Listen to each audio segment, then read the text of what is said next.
não estaríamos aqui hoje se não fosse a dedicação, a entrega, o trabalho e o amor desses dois grandes espíritos, Emmanuel e Chico Xavier.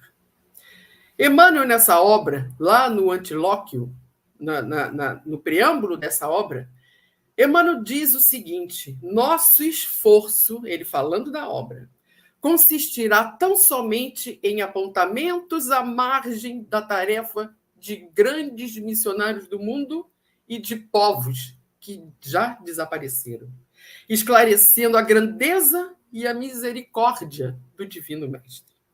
Vamos esperar os dias próximos, quando tentaremos realizar nossos planos humildes de trabalho. Que Deus vos conceda a todos tranquilidade e saúde, e a nós as possibilidades necessárias. Muito vos agradeço o concurso de cada um no esforço geral. Trabalhemos na grande colmeia da evolução, sem outra preocupação que não seja de bem servir àquele que, das alturas, sabe de todas as nossas lutas e lágrimas. Confiemos nele. Do seu coração augusto e misericordioso parte a fonte de luz e da vida, da harmonia e da paz, para todos os corações. Que ele vos abençoe. Que ele vos abençoe, Emmanuel. Abençoe a você e a Chico Xavier. Porque estamos hoje terminando o estudo dessa obra, porque um dia eles, lá atrás, iniciaram.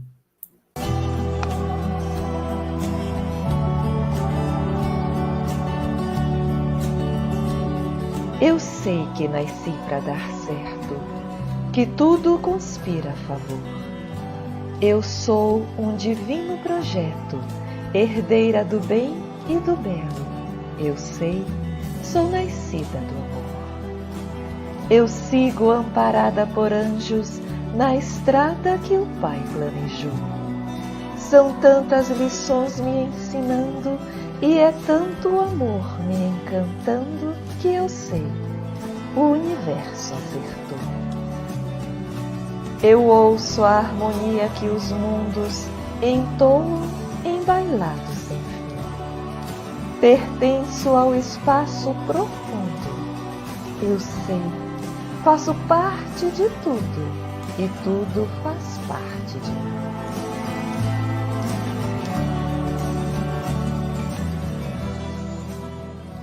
Eu queria fazer alguns comentários, porque o último dos capítulos da obra, ele vai se debruçar sobre o século XX.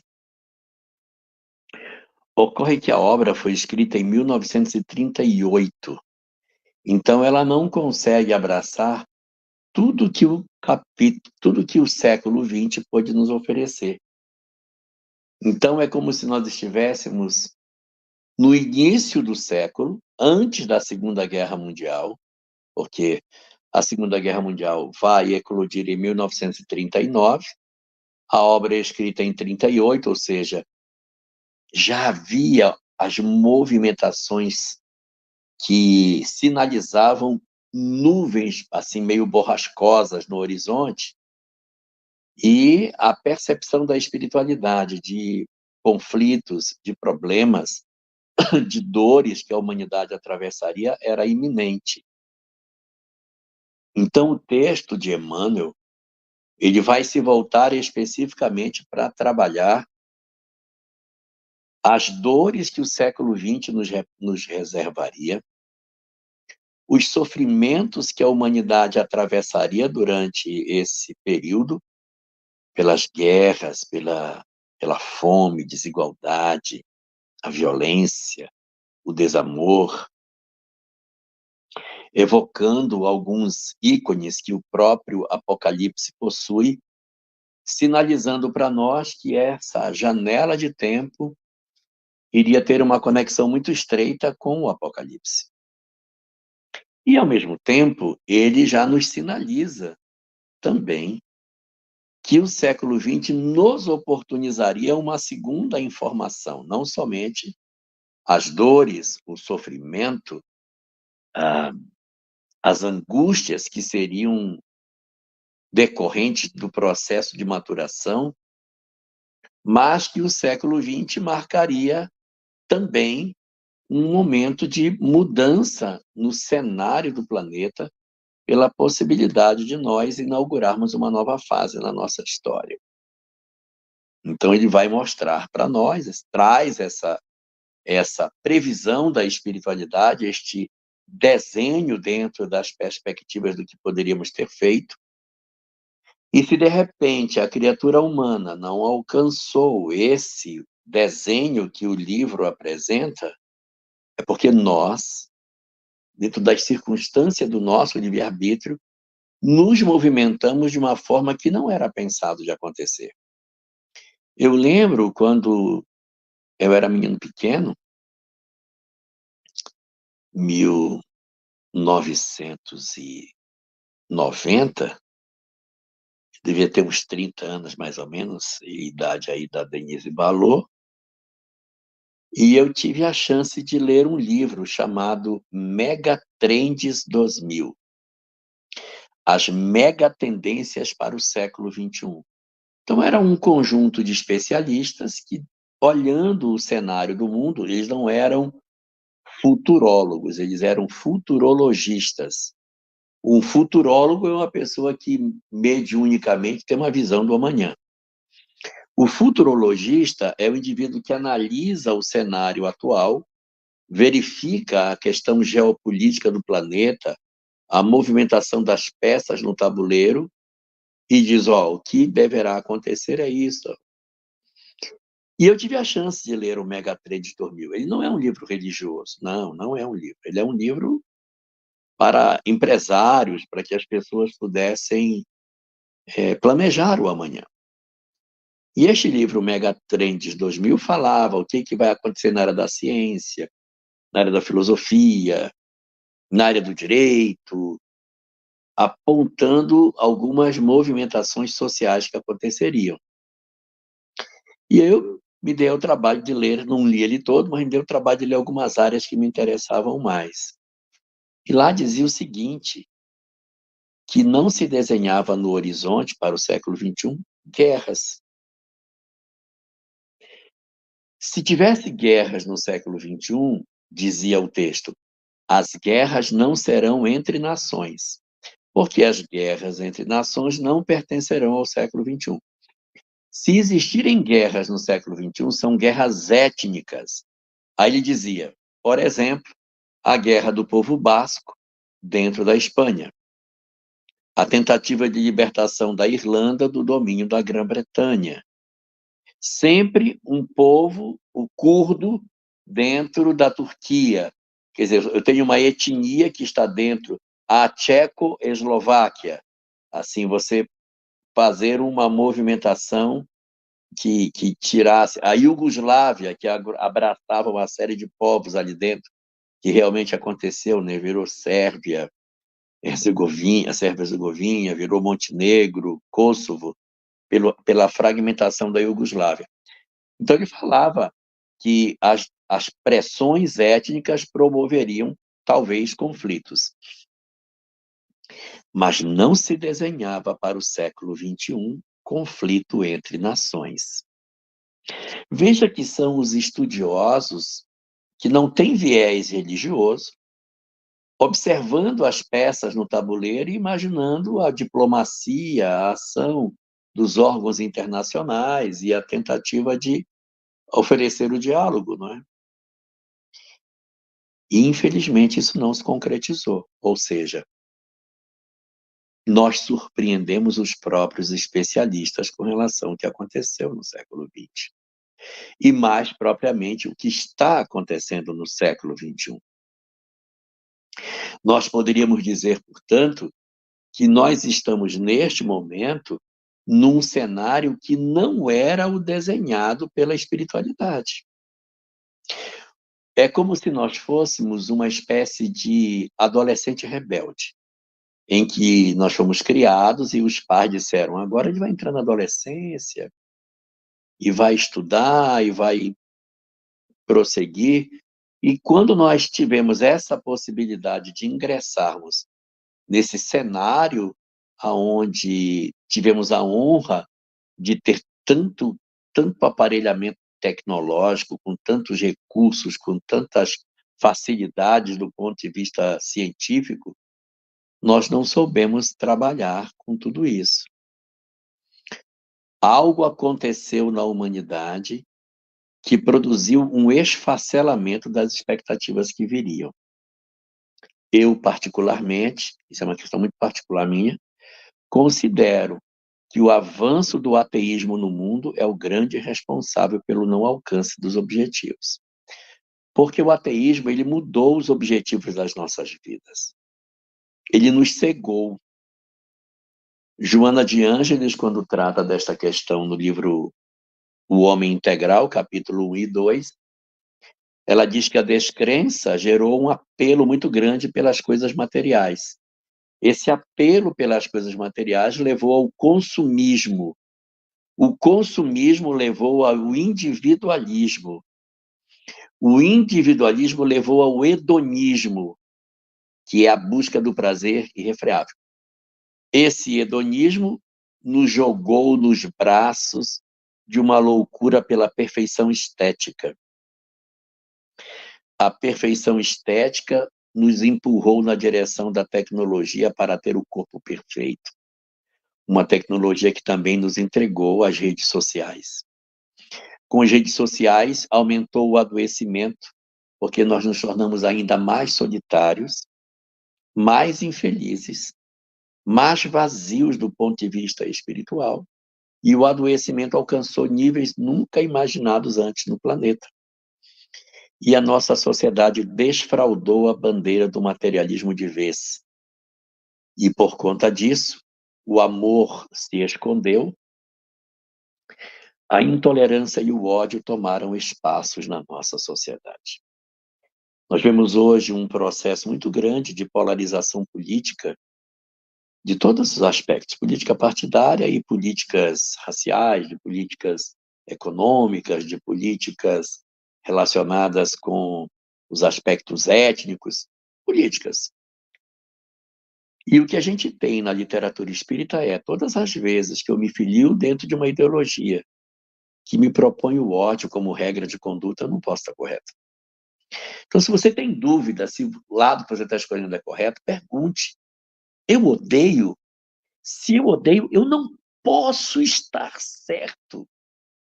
Se eu tenho uma visão que é diferente, e essa visão me leva a uma visão crítica da realidade, em que eu me posiciono criticamente em relação a isso, mas que eu não odeio, mas eu percebo que eu preciso de um posicionamento, isso é uma coisa.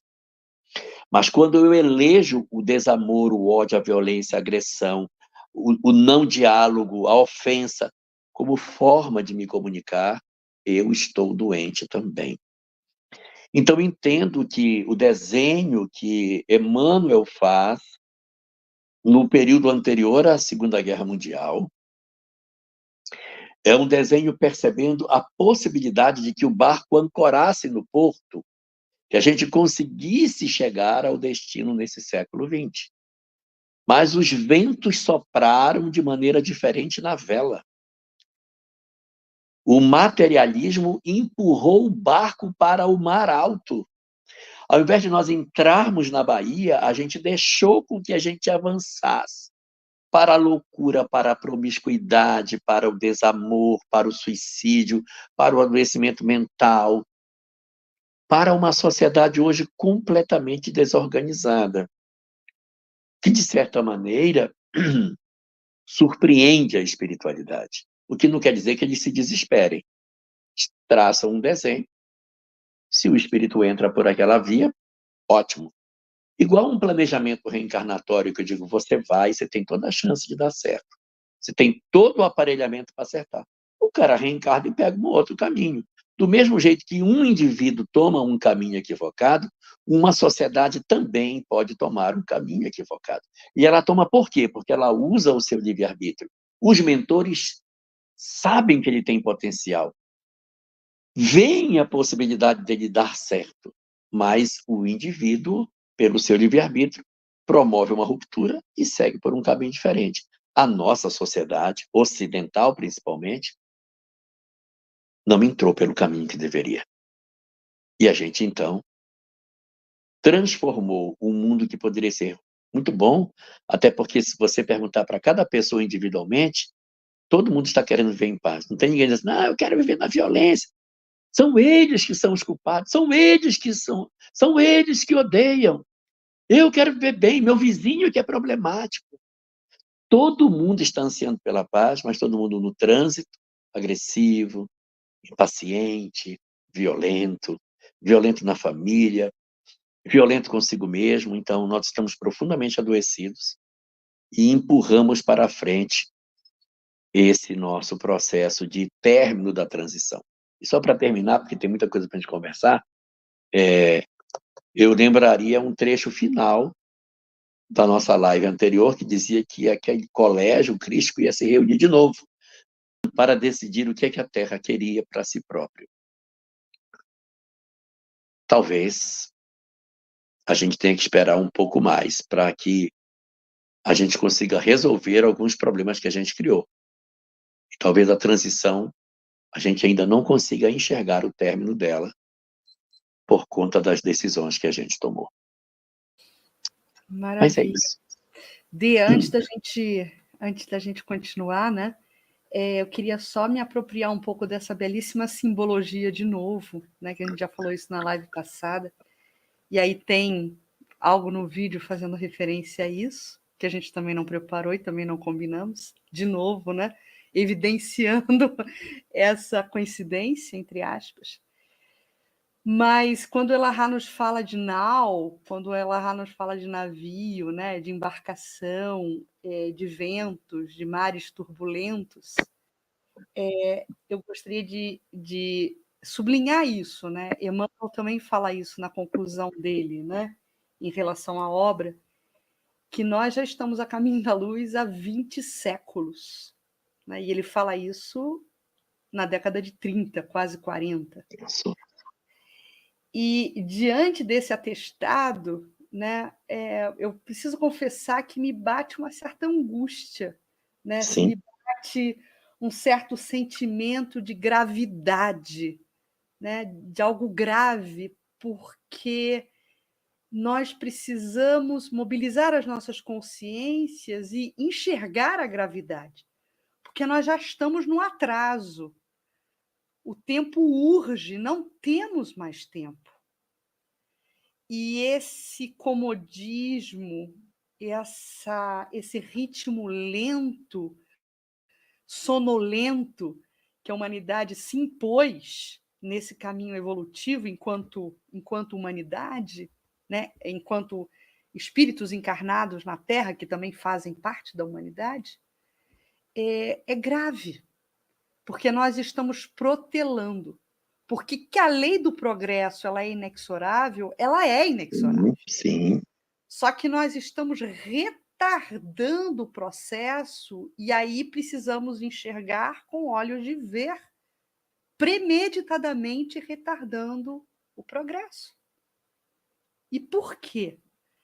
Porque usando essa simbologia da nau, o vento do materialismo está arrastando a nossa embarcação para talvez um litoral de muitos corais, de muitos perigos Desnecessários. desnecessários.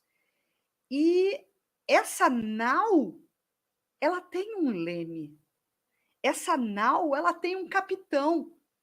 Mas é como se fôssemos componentes dessa embarcação, operosos trabalhadores, componentes dessa embarcação, mas que, de forma desavisada, estamos blindando a É um área do motim. leme. A gente está fazendo um motim dentro da embarcação. Nós estamos blindando a área do leme. E o capitão, ele não, por estar blindada a área do leme, o capitão não está podendo segurar nesse leme. E aí prevalece, né, a lei de Deus, né? E ao mesmo tempo eu começo a me lembrar um pouco da simbologia do Éden, né? Que quando à questão ali do fruto proibido, né, profundamente, filosoficamente, a gente vai encontrar na questão do Jardim do Éden, na história, né, mítica de Adão e Eva, uma simbologia muito forte que eu acho que nós, nessa nossa atitude desavisada, nós estamos reproduzindo. Nós estamos realmente buscando a expulsão do paraíso. Porque se buscamos autonomia, toda autonomia traz consigo e carrega consigo a necessidade do uso do livre-arbítrio. Deus expulsa Adão e Eva do paraíso, expulsa Adão e Eva do Éden, convocando a eles, a partir daquele momento, já que querem autonomia, já que partiram por uma decisão autônoma de contrariar a regra, que sigam agora os seus próprios caminhos. Sim.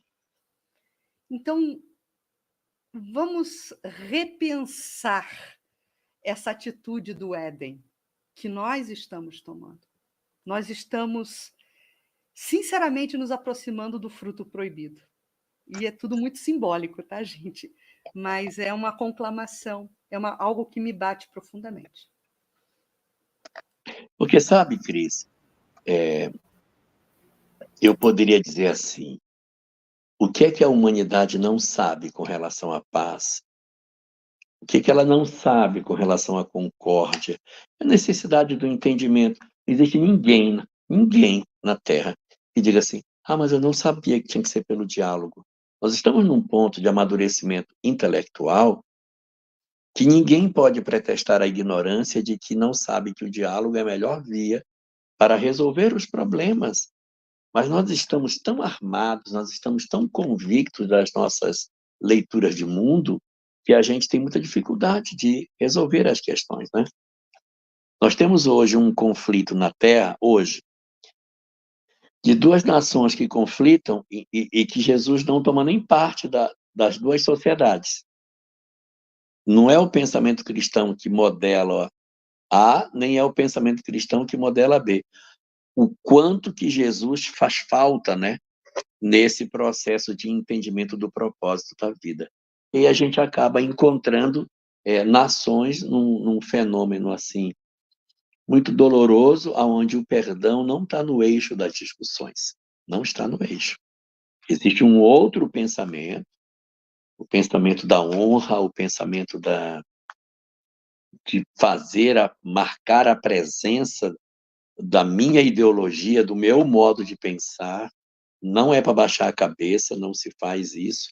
Então você entra numa forma de pensar muito diferente, e aí a gente entende quando Cristo dizia, eu sou a porta, porque é a chance de saída desse cenário de círculo vicioso, de pensamento de desforra, que tanto tem infelicitado a nossa história. E muitos de nós estamos dentro disso num grau menor, dentro de casa, no ambiente de trabalho, vou dar o troco, ele vai ver o que eu vou fazer, não vou baixar a cabeça, vou acabar com ele, vou me vingar, ele ganhou um inimigo, eu vou trabalhar para destruí-lo. Isso, de certa maneira, no nosso mundinho menor, a gente replica, de certa forma, esse comportamento coletivo de achar que a gente tem que, sim, procurar a violência como forma de expressão dos nossos sentimentos. Porque se eu não revidar, eu sou fraco. Né? E já que você falou nele, ele deu só uma última, voltando para o que a gente já viu da obra, né? E a gente vai se lembrar que estudamos isso juntos. Quando Jesus vem à Terra, a Terra já havia, naquele momento, pós-Grécia, aquisição da sabedoria, com Roma, a organização das cidades, né? Todo um polis bem organizado, a cidade bem organizada. Naquele momento, Emmanuel nos dá essa informação, que Jesus chega, né, como farol, para nos indicar o caminho, em um momento da maturidade. Ali já havia... assim, o cenário já estava composto... Já seria possível. O homem espiritual já era possível naquele Era momento, possível. Mahay, Denise e amigos. Há mais de 2000 anos, por isso que eu digo, nós estamos muito atrasados. Mas tem sempre caminho pela frente, né? É isso, né? E falando de homem espiritual, né, Denise, esse vai ser um dos nossos blocos de conteúdo aí para frente. A gente falar do homem tribal, do homem agrícola, né? Vamos chegar no homem espiritual. Vai ser. Ainda temos uma longa caminhada. Mas, por enquanto, a nossa caminhada aqui, hoje, é ali no vídeo da Cris. Vamos ao último vídeo da Cris. Ai, Oh, meu gente. Deus. Vamos lá. Aliás, o último vídeo dessa série, né? Então, onde eu Essa estou é. sabendo. Vamos ao vídeo.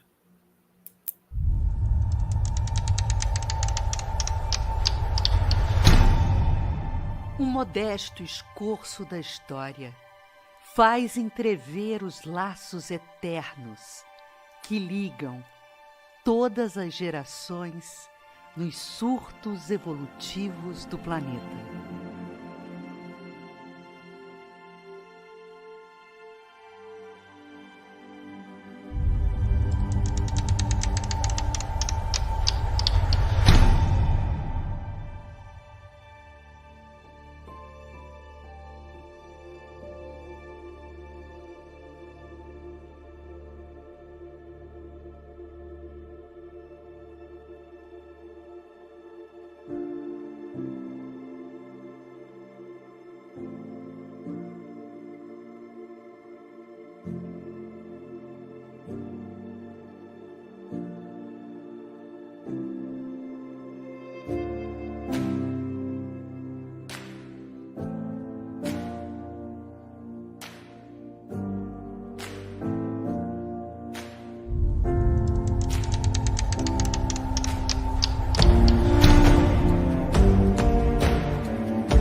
É chegado o tempo de um reajustamento de todos os valores humanos.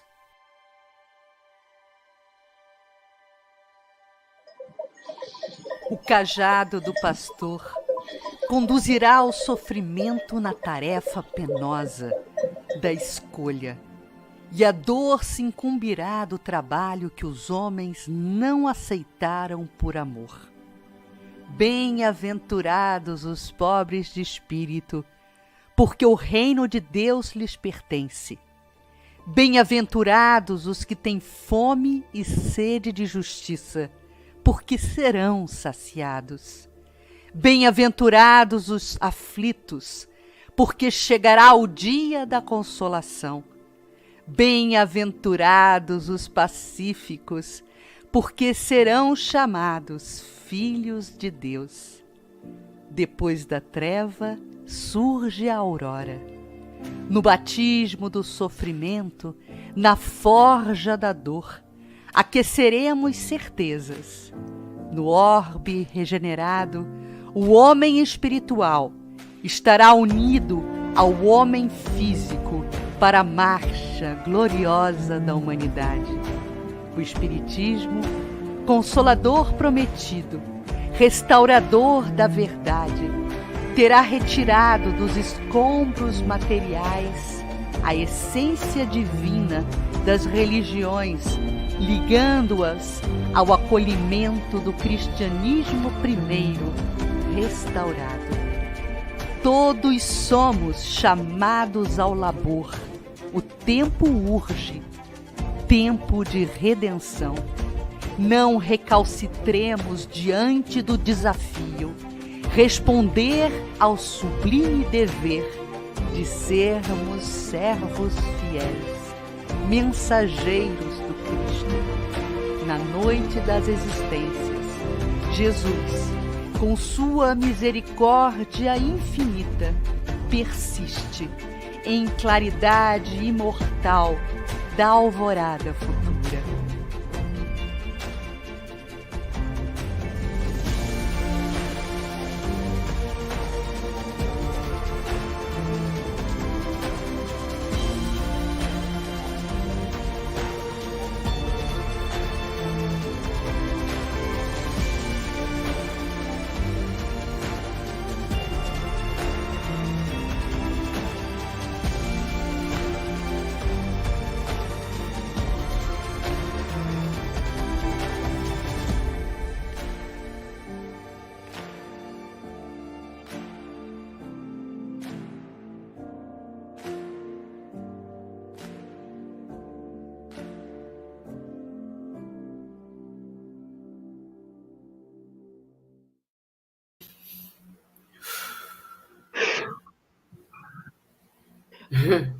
O melhor dos vídeos que você fez foi esse.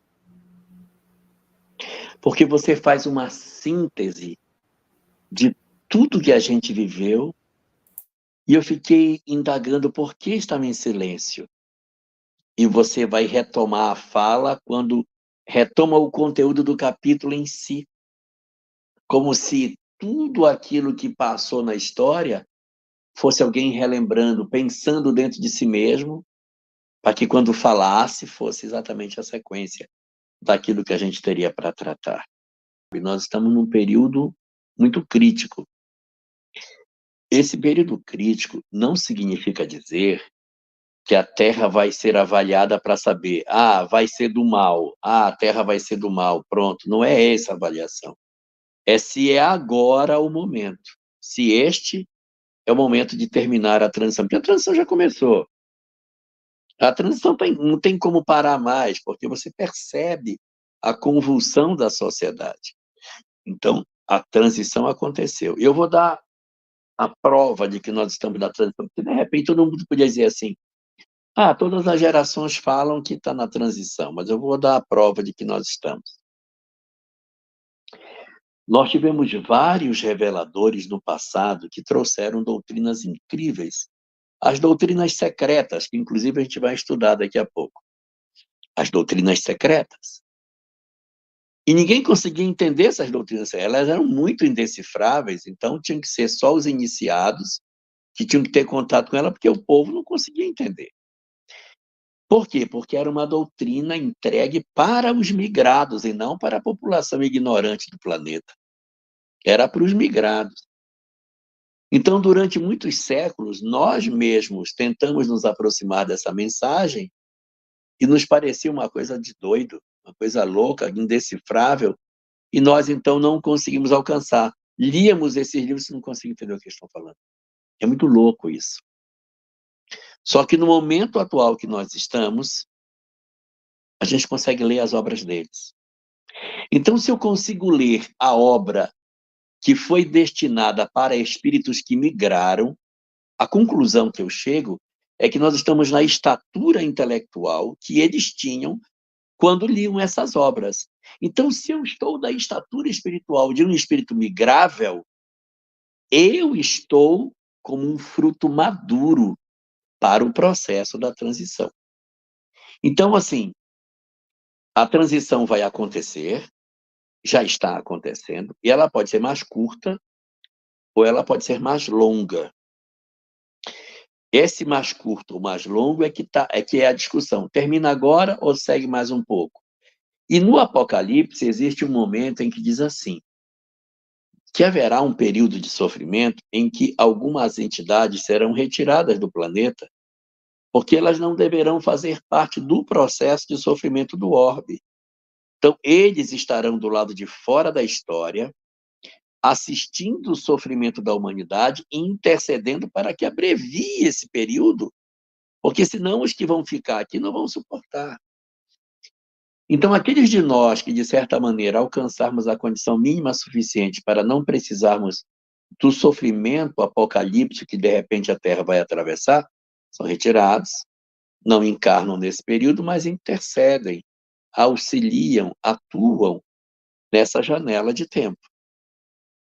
E aí a gente está na história do planeta, mas está na história do lado de lá, atuando para conseguir fazer com que esse período se encurte, encarnando algumas vezes para trazer uma bandeira, um sinalizador, gente, é por aqui, por aqui, por aqui. Sofrendo também, porque encarnou, já era, encarnou, sofreu. Então, entrando no fragor da batalha, mas com um propósito superior de apresentar uma sinalização para a massa. Tem seus conflitos, mas, de certa maneira, vem ajudar. Mas já não está mais na faixa das almas que estão inseridas nessa moeção, nesse conjunto de dores que a gente tem. Seriam espíritos em condição melhorada. Então, a transição perdura, mas algumas entidades podem não estar diretamente envolvidas nesse processo. O que não quer dizer que vai ser melzinho na chupeta para esses que sairão do cenário da luta. No capítulo 20 do Evangelho segundo o Espiritismo, há um trecho que diz assim: e aqueles que não recuarem diante dos desafios, o Senhor lhes reservará os postos mais difíceis da regeneração da humanidade. Os postos mais difíceis não é vir fazer férias na Terra encarnando, é enfrentar desafios muito grandes em sociedades hostis, em ambientes hostis, deixar uma história de renúncias e de sacrifícios, que pode ser com uma família difícil, pode ser com uma sociedade complicada, nascer no seio de uma religião mais rígida. Existem várias possibilidades de nós sermos convocados para esse trabalho de atuarmos aonde a gente poderia dizer que seriam os postos mais difíceis desse nosso ambiente. Então, nós estamos sim sinalizando para nós próprios que talvez o rumo que a humanidade está tomando, ou que já tomou, venha a exigir de nós esforços que nem eram pensados a princípio, porque se imaginava que no século XX a gente conseguisse resolver.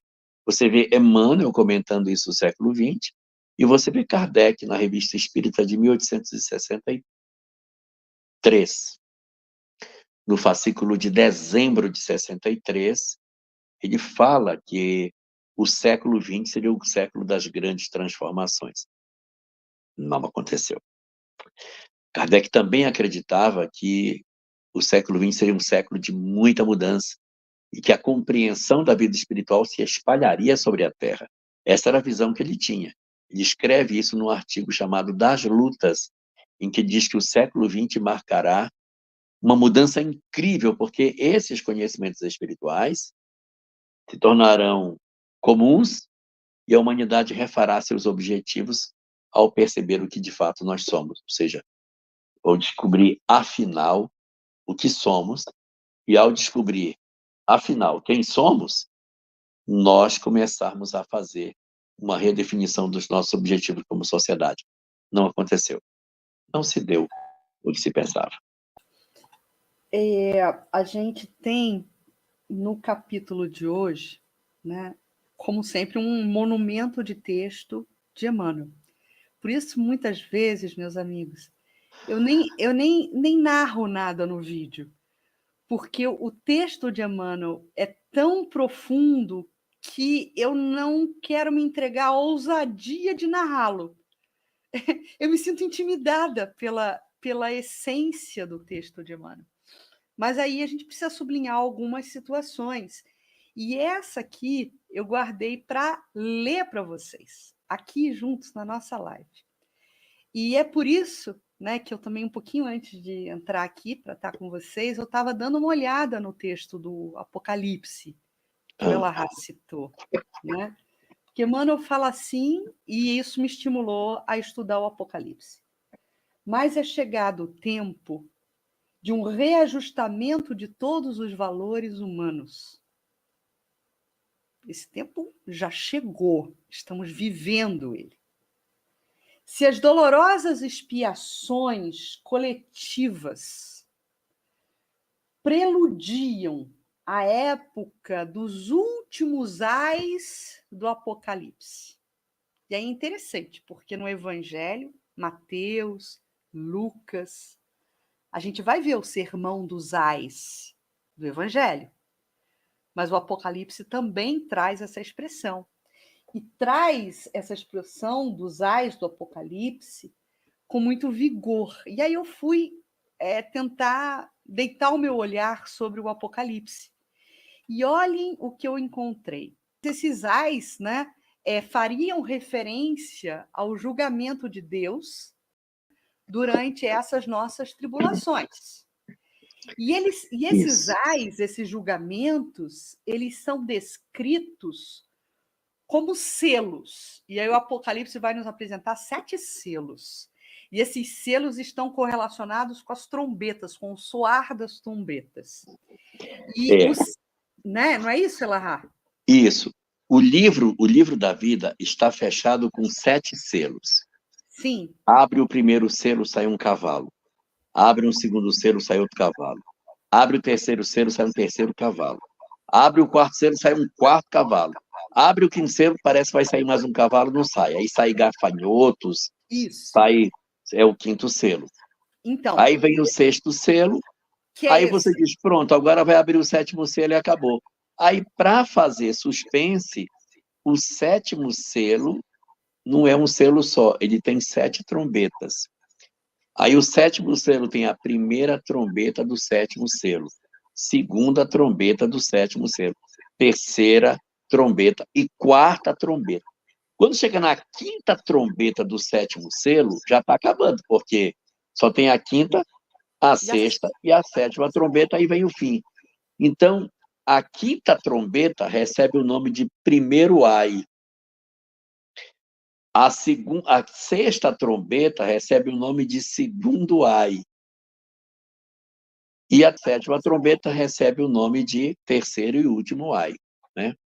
E é ai mesmo, não é aí. Primeiro ai mesmo. É ai mesmo, porque é sofrimento.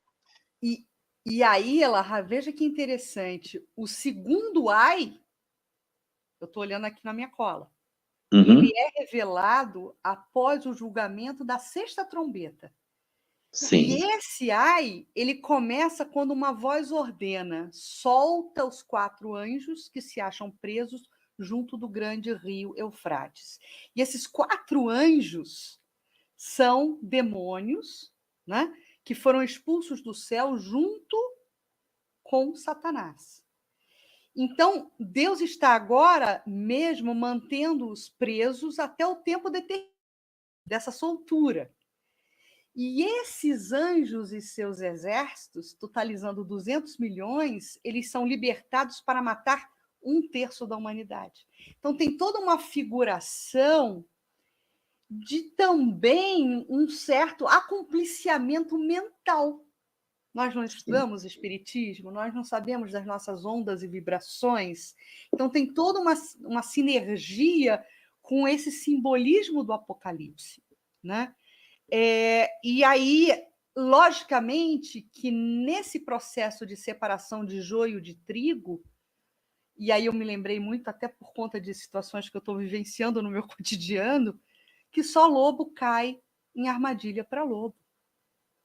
Isso que eu queria deixar dito para vocês também, né? Que nesse processo de grandes estertores, de épocas de mudanças, cuidemos do nosso diapasão mental, cuidemos das nossas emanações mentais, cuidemos das nossas conexões, porque tudo isso que está previsto, nós temos condição de evitar e de nos proteger, provocando essa blindagem, né, nesse processo seletivo.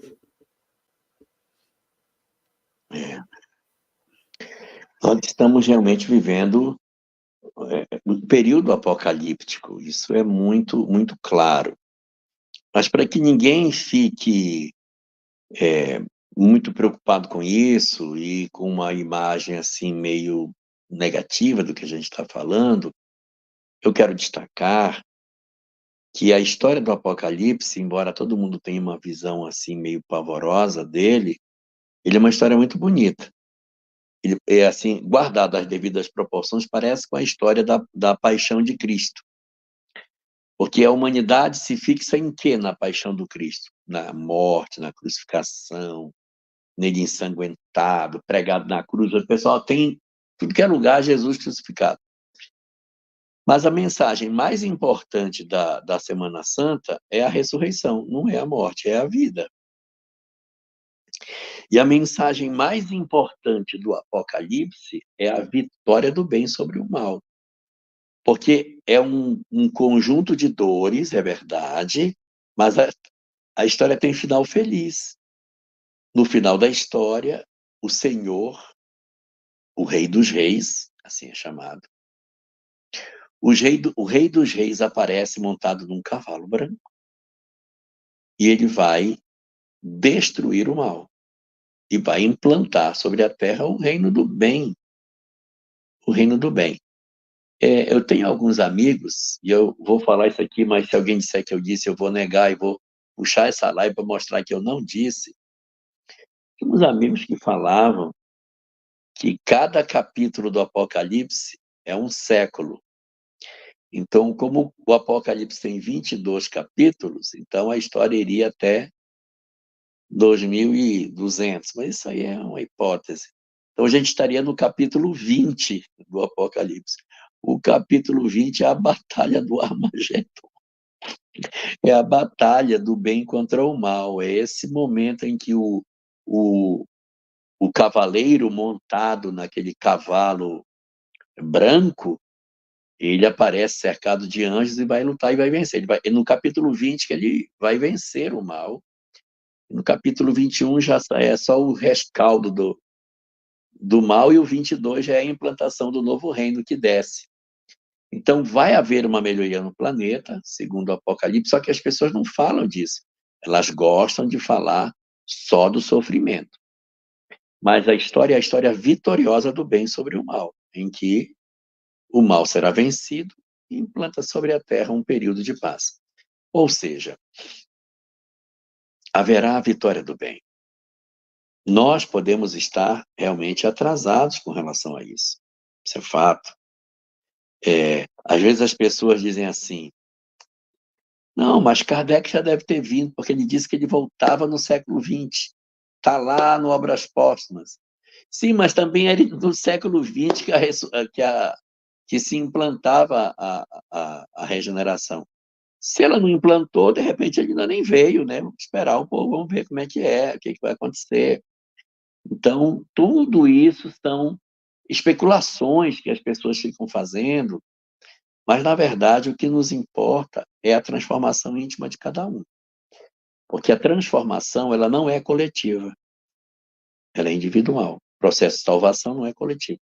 Não é o planeta que se salva, é alma por alma que vai se salvando e vai se transformando. Igual, não sei se alguém aqui já fez nhoque. Sabe fazer nhoque, Denise? Sabe fazer, Cris, nhoque? Nem me meto a fazer. Você prepara a massa do nhoque e joga na panela com água fervendo. Vai tudo para o fundo. Na hora que ele fica bom, ele sobe. Aí você passa e tira e já separa. Então é assim que acontece no nosso processo evolutivo. A gente tem um monte de nhoque jogado na panela quente. A hora que a gente ficar bom, o cozinheiro divino vem, tira aqueles que já estão bonzinhos e bota do lado, põe o molho de tomate. Estamos prontos. Muitos de nós estamos no fundo ainda. E o nhoque é feito bolinha por bolinha. Não é assim, mudou tudo, não. Um por um vai melhorando, vai tirando, vai separando. É desse jeito que a transição acontece.